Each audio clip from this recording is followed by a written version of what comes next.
What's going on, everybody? Welcome to the Observant Lineman. I am your Observant Lineman, Uche Nwaneri. And today we're going to talk about the plethora of quarterback injuries that were suffered in this weekend's NFL matches. Now, to start, obviously we have here Big Ben Roethlisberger, going to have season-ending elbow surgery today or this week. The team announced Monday. Mike Tomlin announced that the longtime star quarterback for the Pittsburgh Steelers is going on the IR list, the injured reserve. In a statement released by the team, they said he will undergo surgery at some point this week after having an MRI Sunday night. The Steelers, who will place Roethlisberger on injured reserve, have not yet provided details about the injury. Now, an elbow injury for a quarterback is absolutely devastating. And for the Steelers, this could effectively put an early end to any hopes of a postseason run for them. And obviously, this is something that is going to severely affect their ability to put W's on the board throughout the season.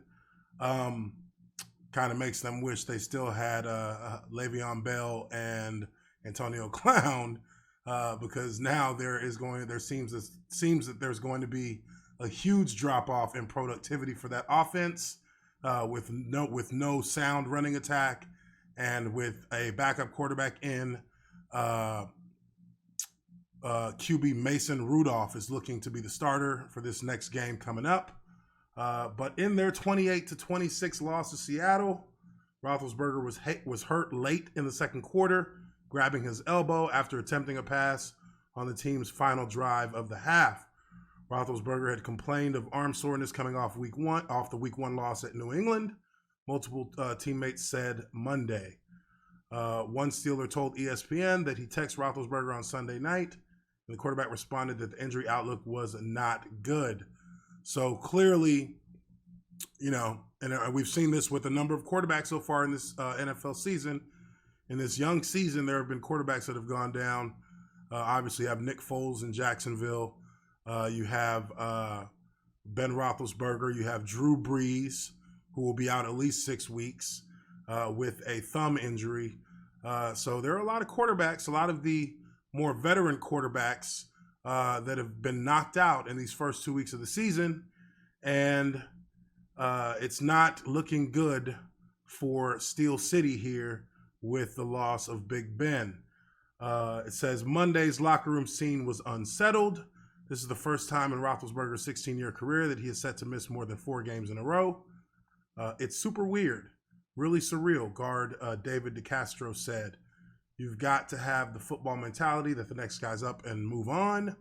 But obviously, with a guy like that, it's a little different. Easier said than done. Absolutely. And this is not to take away from anything that Mason Rudolph may be capable of doing for the Steelers. But this is a situation that has really put a huge cloud over the Steeler organization. Obviously, they lost Antonio Clown in the offseason. They traded him away to the Raiders, which subsequently ended up somehow with him ending up in New England. But, you lost that star running back, you lost that star receiver, and now you lose your star quarterback. I mean, that pretty much is the offense. So it's going to be a long season for the Pittsburgh Steelers. Wide receiver Ryan Switzer said, "It sucks because he's the unquestioned leader of our offense. We've got 14 games left. We owe it to ourselves and this organization and this fan base to pull it together." Well, look, guys, that is your typical PC talk in the football world. He's being politically correct. Everybody in that organization, from the owners to the general managers to the head coach to the water boys, they know that this season is over with. It's done. So right now, Pittsburgh has got a dilemma in front of them. Either you try and win some games, see what you can do. If the team can rally together and if they can pull some wins out and make it competitive, I think that's the best that you can ask for in this situation. But chances are, from a strategic standpoint, the Steelers are going to begin the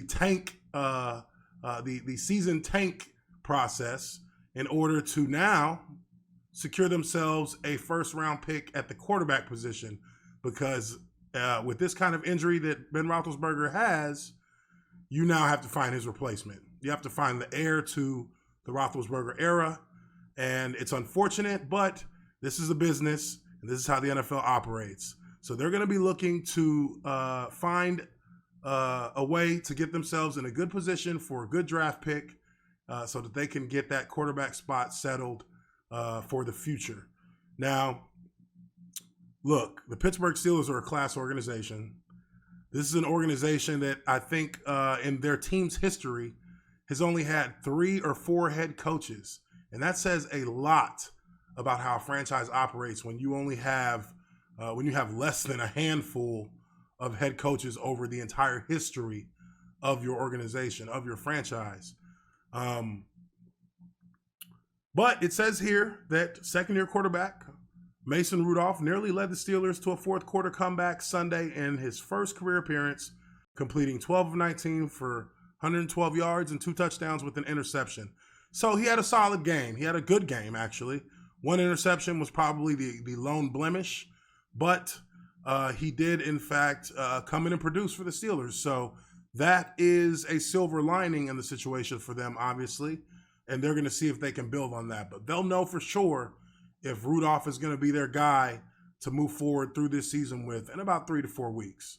By that time, we'll know for sure, they'll know for sure whether or not it's time to tank it or whether or not it's, the team has rallied around the young quarterback, and they'll see if they can fight for positioning for a possible wild card at best in the AFC. Now, the guy, Rudolph said when he was interviewed, I'm not going to be someone I'm not. I'm a big prep guy. I'm not a guy who goes out and wings it. That's good to hear. We'll see if that is how things actually play out in reality over time. But it says Rudolph is the only healthy quarterback on the Steelers' 53-man roster. So the team will likely look to outside help. Now, again, this is a situation now where the Steelers could do something controversial and look for quarterback help in the way of one Colin Kaepernick. I wouldn't say that it's out of the realm of possibilities, but I wouldn't bet any money in saying that they would look to sign him anytime in the near future. But that's an option that they have. That's something that they can try. They can try out. I mean, what's the downside to it? If he doesn't work out, then you just sit him back there as a backup, or you release him and you let Rudolph take the helm of the offense and let the season run its course. But this is a huge hit, obviously, for the Steelers. This virtually ends any real chances outside of some miraculous play from Rudolph and some consistent play from Rudolph. This pretty much ends any chance that they're going to see a postseason this year. So I'm sure that in the front office, they are doing the calculations, looking at the logistics, and trying to find out where to go and what direction to take this franchise over the next few weeks. So with that being said, the Steelers going to be without Roethlisberger. He's done for the year. Please hit the like button if you like this video. Subscribe to The Observant Lineman.